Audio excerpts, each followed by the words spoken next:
More than 2 weeks after the U.S. mission in Benghazi was struck and 4 Americans, including the ambassador, were killed, top intelligence officials have acknowledged their view of the attack has changed.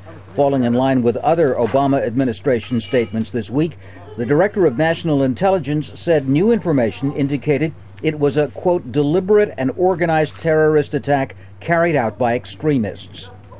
That assessment contrasts with earlier administration accounts that laid the blame on protests against an inflammatory anti-Muslim video on the internet.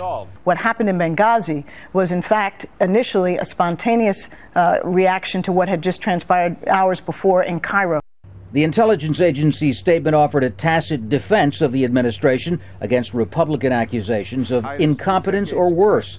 The Republican chairman of the House Homeland Security Committee is demanding that Rice resign for what he calls misinforming the public. Republican presidential candidate Mitt Romney was more measured in his criticism. There was a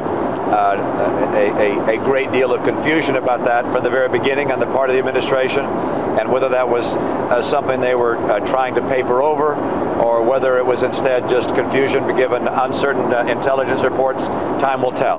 Democrats are also asking the administration to provide more details, but they reject attempts to inject the issue into the presidential campaign.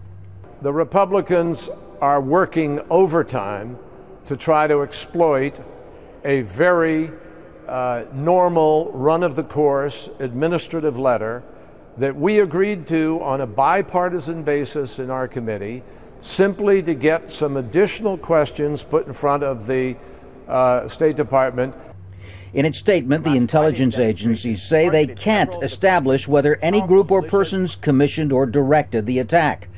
Though Secretary of State Hillary Clinton thanked Libya's president this week for a commitment to find and prosecute the attackers, the FBI says its investigators have yet to reach Benghazi. Officials say the security situation there is still unstable and they are unwilling to put the agents in harm's way.